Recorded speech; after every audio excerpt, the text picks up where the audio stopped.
Baik teman-teman, kita masuk ke materi berikutnya.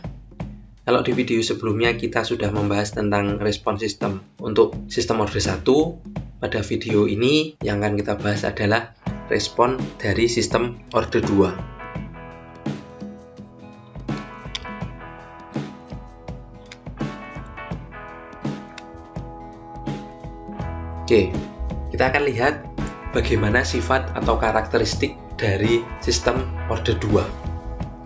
Nah, kalau di video sebelumnya, sistem order 1 kita ambil contoh yaitu rangkaian resistor kapasitor.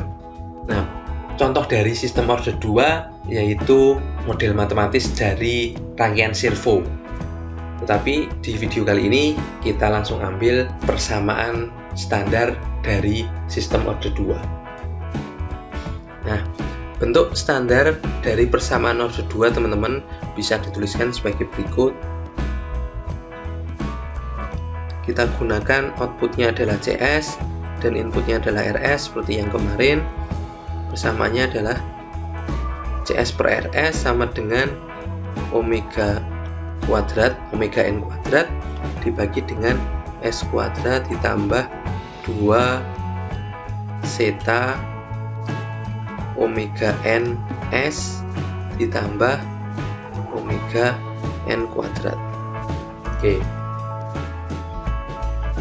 teman-teman, ini adalah persamaan atau bentuk standar dari persamaan sistem order 2. Nah, dari persamaan ini kita lihat setidaknya ada 2 simbol yang perlu kita tahu ya, yaitu ada omega n dan yang kedua ada zeta tadi. Omega n itu apa? Omega n adalah simbol untuk menuliskan frekuensi natural tak teredam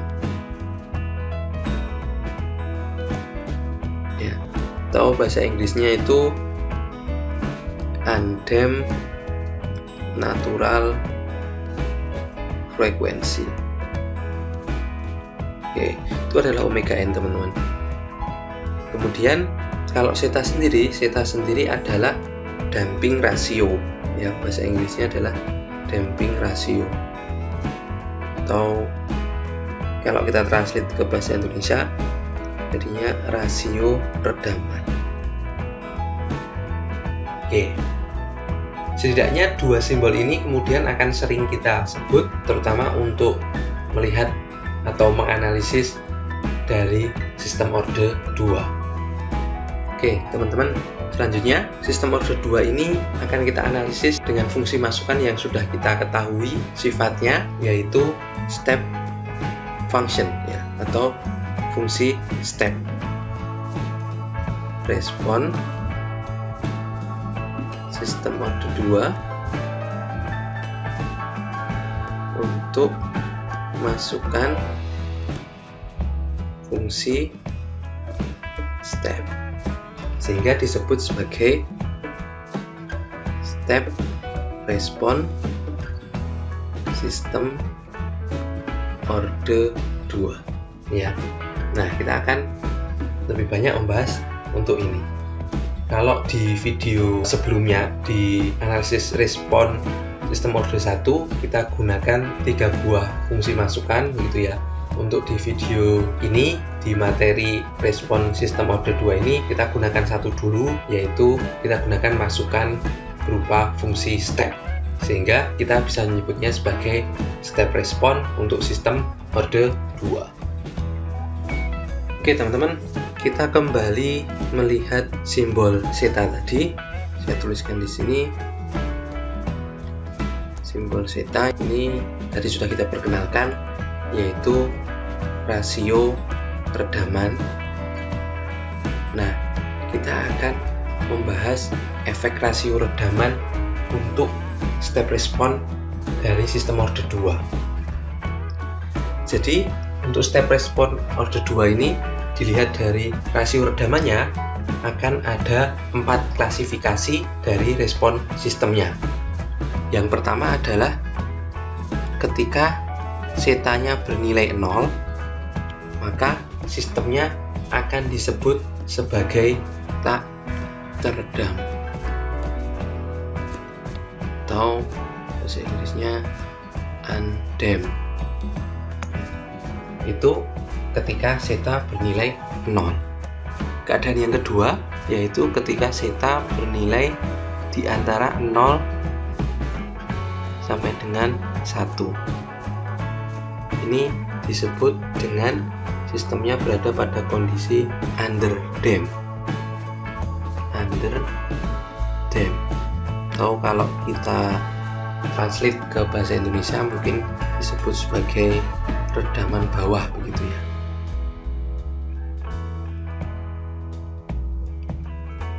Tapi sebenarnya lebih enak kalau kita gunakan bahasa Inggrisnya saja ya. Jadi ini adalah undamped, yang ini adalah underdamped begitu ya. Oke, kita lanjut lagi teman-teman. Bentuk yang ketiga adalah ketika zetanya bernilai 1. Nah, ketika zeta bernilai 1 maka disebut critically damped.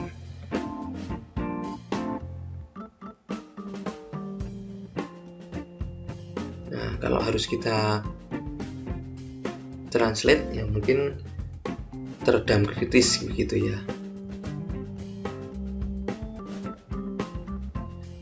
Dan yang terakhir adalah ketika zetanya bernilai lebih besar daripada 1. Nah, saat zetanya bernilai lebih besar daripada 1, maka dia disebut dengan overdamped.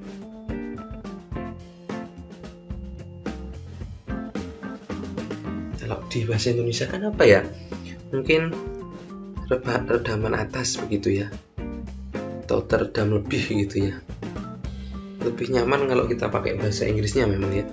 Jadi zeta sama dengan 0 undamped, zeta bernilai dari 0 sampai dengan 1 underdamped, zeta bernilai 1 adalah critically damped, dan yang terakhir ketika zetanya bernilai lebih dari 1 maka disebut sebagai overdamped.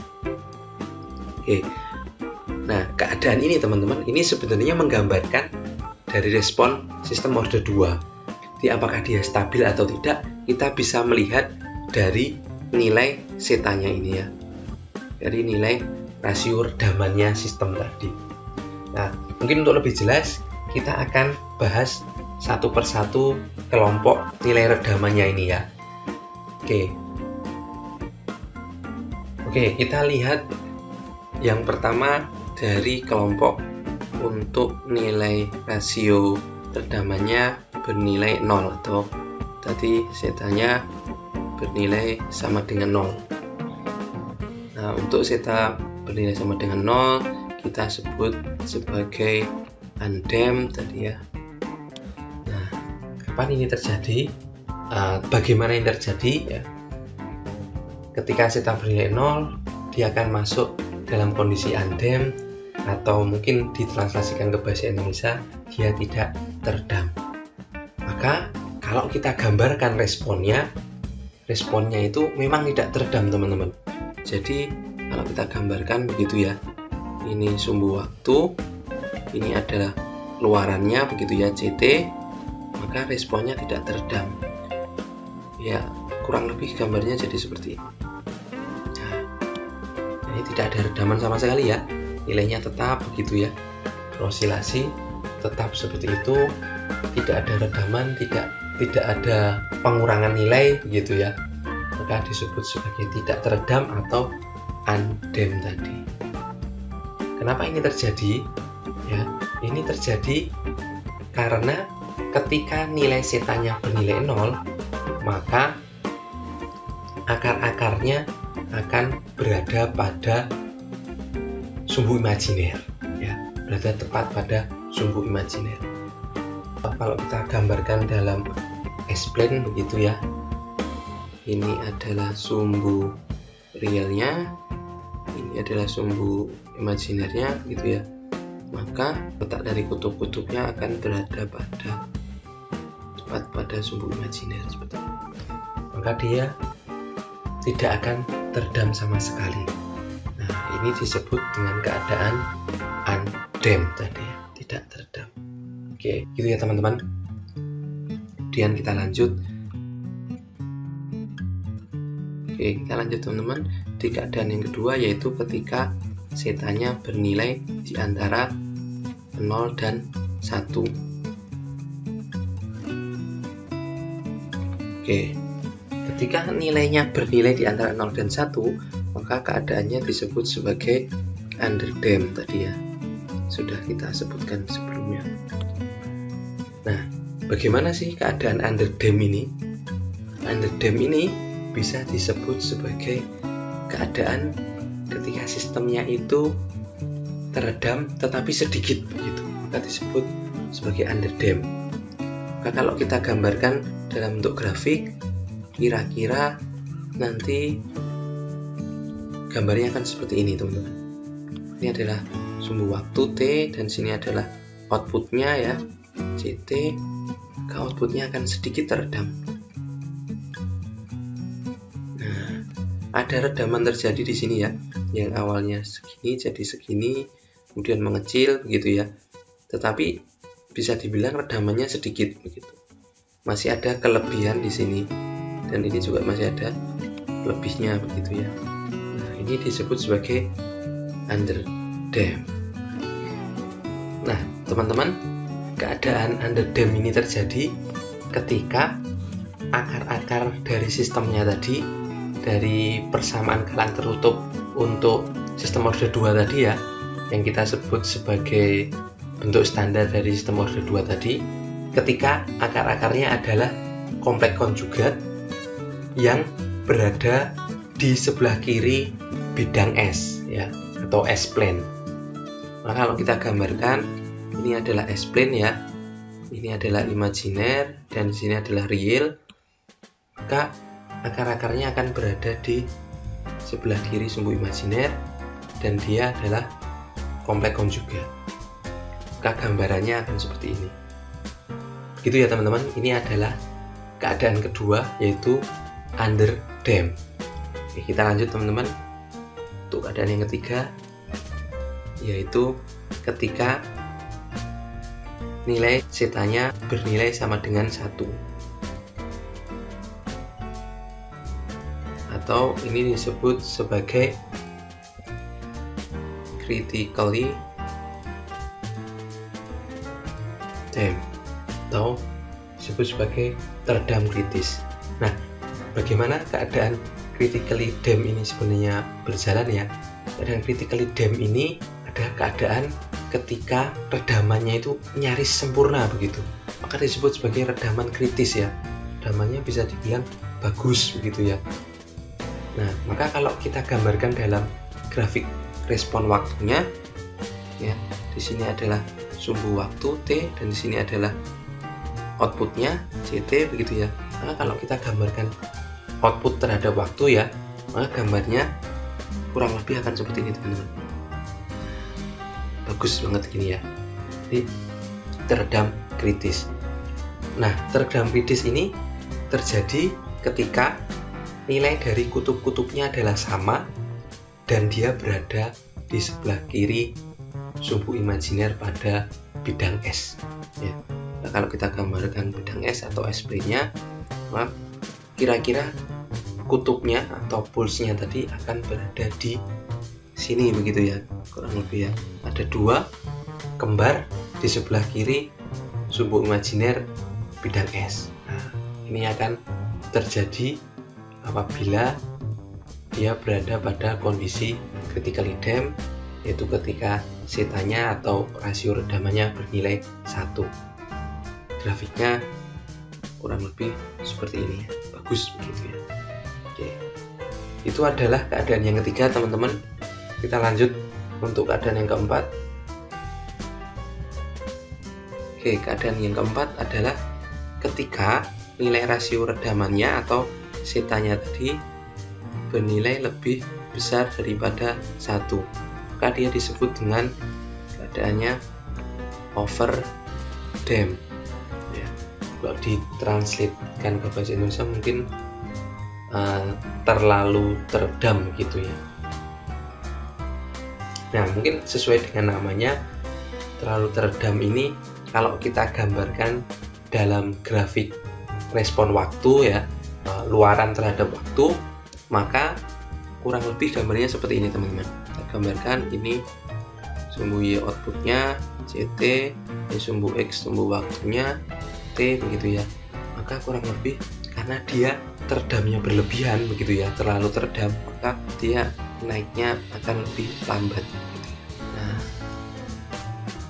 Nah, dia naiknya akan lebih lambat. Jadi di sini tuh teredamnya berlebih gitu ya. Nah, ini terjadi ketika pulsnya, kutub-kutubnya tadi berada di sebelah kiri bidang S dan tepat di sumbu real. Jadi kalau kita gambarkan dalam S-plane-nya, bidang S-nya, ini sumbu imajinernya, ini sumbu realnya ya, maka kutub-kutubnya akan berada tepat di sumbu realnya dan dia berada di sebelah kiri bidang S tadi. Jadi kalau kita gambarkan ya kurang lebih di sini. Nah, ada dua seperti ini. Nah, ini adalah keadaan ketika zeta bernilai lebih daripada 1 atau disebut dengan overdamp. Oke, gitu teman-teman. Nah, dari keempat gambar ini, kalau Anda perhatikan ada kesamaan ya. Yang pertama tadi gambarnya kita gambar di S-plane ya. Kalau zetanya itu sama dengan 0, zetanya bernilai antara 0 sampai dengan 1 begitu ya. Kalau zetanya itu bernilai sama dengan 1, dan terakhir adalah kalau zetanya itu bernilai lebih besar daripada 1.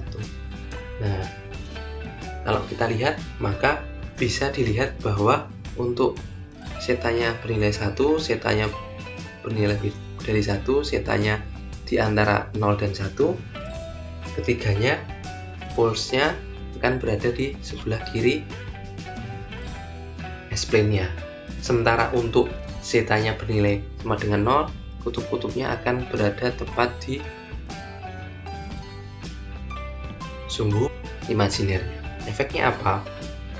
Efeknya tadi itu ya, kalau untuk tiga keadaan ini, zeta sama dengan 1, zeta sama dengan lebih dari 1, dan zeta berada pada nilai antara 0 dan 1, ketiganya sistemnya akan teredam ya. Jadi bisa kita sebut bahwa dalam S-plane, kalau pulsnya itu berada di sebelah kiri bidang S gitu ya, maka sistemnya akan stabil.